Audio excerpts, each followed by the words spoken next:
महान भागवत भक्त धीऊचे सुप्रसिद्ध साधू महावैष्णव जगमान्य जगद्गुरु संत खोपराय यांचा हा 4 चरणाचा अभंग असून अभंगाचा प्रतिपादित आहे पिंड पदावरी दिली आपुल्या करी। म्हणजे तुकोबरा ह्या अभंगामध्ये म्हणतात माणसाने जिवंतपणे ही पिंड भगवंताला दिली। पिंड पदावरी दिली आपुल्या करी काले गरजा वजना इटले राजे रोण। कारण का जिवंतपणे पिंड दिल्यानंतर काय होतं झाली कर्मानंतर ओम मारे हरे। कारण का ती कर्म बोंब मारतो पण काय करतं कर्म पण बोंब मारतो। आणि तुका म्हणे माझे भार उतरिला कारण जीवनपणे पिंड दिल्यानंतर काय होतं आपला भार परिपूर्ण करतो। बाकीचा मुलावर लेकरा बाळावर बायका जबाबदारी राहत नाही। अभंगाचा सरळ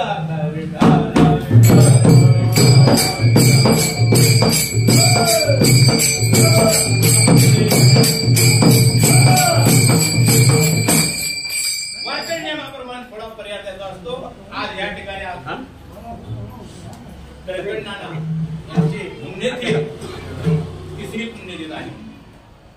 कारण नानाचं वैभव सांगायचं म्हणलं कारण का आमचं गेल्या वर्षी सांगितलं पण ह्या वर्षी परत सांगतो की नाना अजून 5-6 वर्ष आमच्या बहिणीमध्ये राहायला पाहिजे होते। आमच्या बहिणी म्हणायच्या विश्वंभर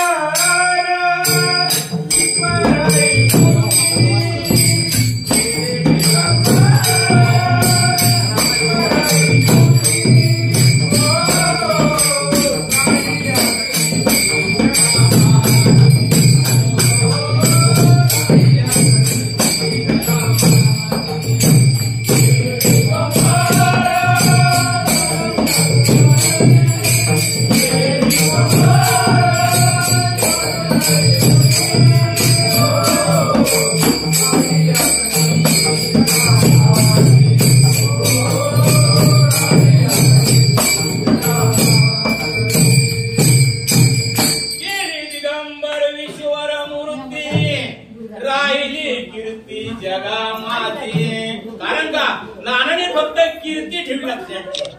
कारण सांगतो, कारण का कोरोनाच्या अगोदर नाणी सोडली असेल, कारण का नाना सोडत नव्हत्या आणि नाना न सोडल्यामुळं ते काय करायचे, माझं नाव सांगायचे, मला महाराजाला भेटायला जायचं, फक्त बाकी जवळ नाणी माझ्या खावा, नाना माझे व्यतिरिक्त फिरून काय करायचे, फिरून यायची. कारण का नाणी काय होत्या, खवळत नव्हत्या, त्याच्यामुळे काय करायचे, ते माझं नाव सांगायचे आणि निघून जायचे. कारण का गिरी दिगंबर ईश्वर राहिल्या ते कीर्ती माझी. मला हे सांगायचं म्हणून तू कोबर म्हणतात पिंड पदावरी दिल्या फुल्या करी. कारण का जे आपले पूर्वज आहेत ते आपला आशीर्वाद देतात का नाही, पुरावा देऊ सांगतो, लक्षात देतो का नाही. आपले जे पूर्वज असतात ते आपल्याला आशीर्वाद देतच असतात, लक्षात ठेवा. दृष्टांत देऊन सांगतो. चोकोबर यांचे वडील राणोबा महाराज आणि राणोबा महाराज वय झालेलं आहे आणि सगळी कंबर घाण झालेली आणि मुलाने चोकोबरायने वल्लाला हाताला धरलेला आहे आणि हाताला धरण्याच्या झाडाखाली आणलेलं आहे. आता पाणी टाकावं का त्या वल्लाला धरावं का कंबर दिवावं. तुका बरं पण सांगा, तुका म्हणे पित्र आशीर्वाद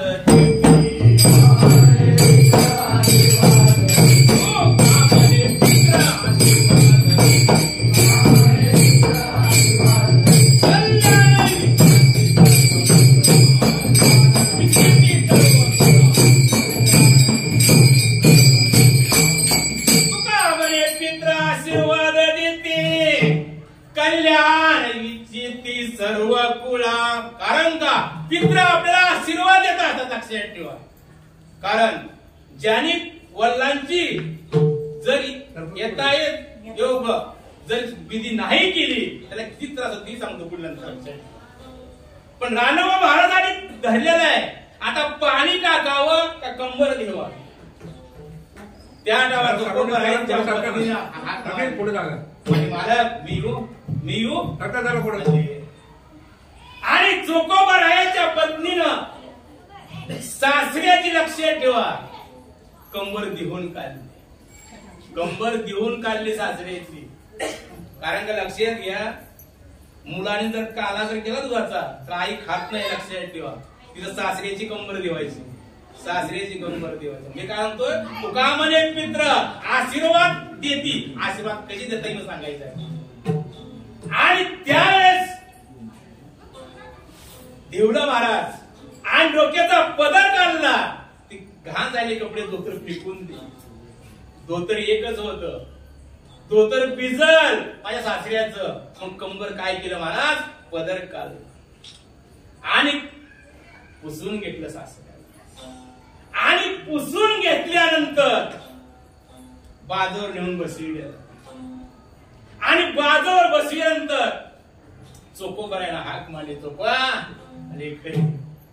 अरे माझी पत्नी वारली, माझी आई वारली, माझी मुलगी सुद्धा बीड जिल्ह्यामध्ये आहे, परंतु माझी कंबर भिवत असताना बांगड्याचा आवाज आला. ती कोण?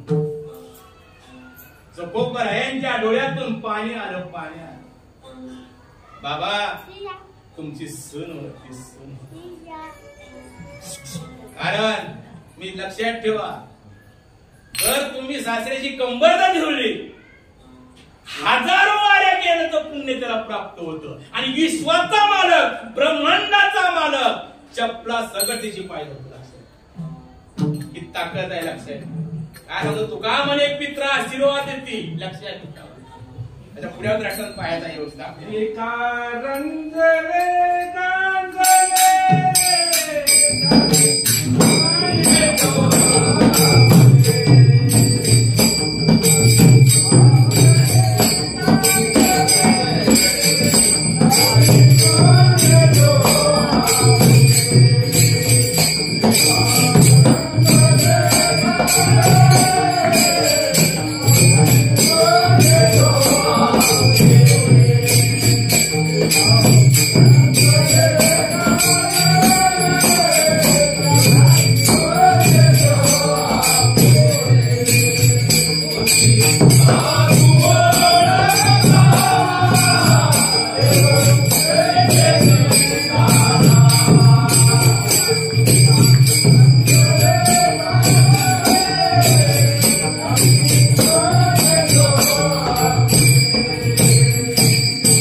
माय बस ना, माय बस माय. तो माझी कंबर ठेवली. त्यांचा मृत्यू लक्षात ठेवा 4 वाजता आहे की द्रष्टांचा चालू आहे, सकाळचा विषय चालू आहे. आणि सांगितलंय ए भगवान माझ्या सुन माझी कंबर ठेवली, पण लक्षात ठेव तुला सुद्या 27 दिवस दुगडून निसून काय करावं लागल, माझ्या सुनाचं बाळातपण करावं. चोखोबाची बहीण सारंग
ईश्वरच्या मार्गाला ब्रह्मांडाच्या मार्गाला 27 दिवस लुगडं नेसून तिचं बाळापण करावं. हो नित्य स्त्रीचे बाळातपण सय करे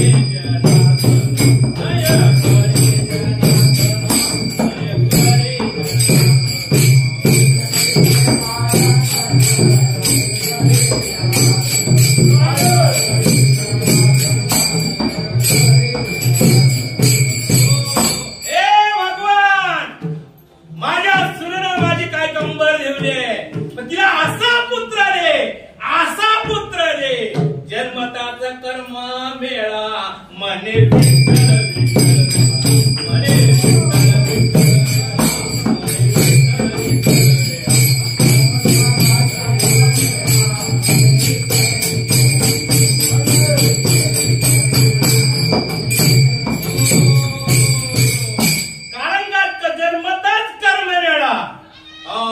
भगवंताचं नाम घेत होता मला कुणाचा तुका म्हणे पित्रा आशीर्वाद देते कल्याण इच्छिते सर्व गुळा. हो लक्षात ठेवा द्रष्टा संपला सिद्धांत महत्वाचा आहे. कारण श्रुतीने विचारलं भगवंताला हे भगवान कारण का म्हणले खाल्ल्या जातीमध्ये जन्म घेणारा त्या मुला तुम्ही मांडीवर का घेतलं. त्या टायमाला भगवंताने सांगितलं अरे ज्या सासऱ्याची कंबर ठेवली म्हणून त्याच्या मुलाला मी काय केलं मांडीवर घेतले. हे ताकद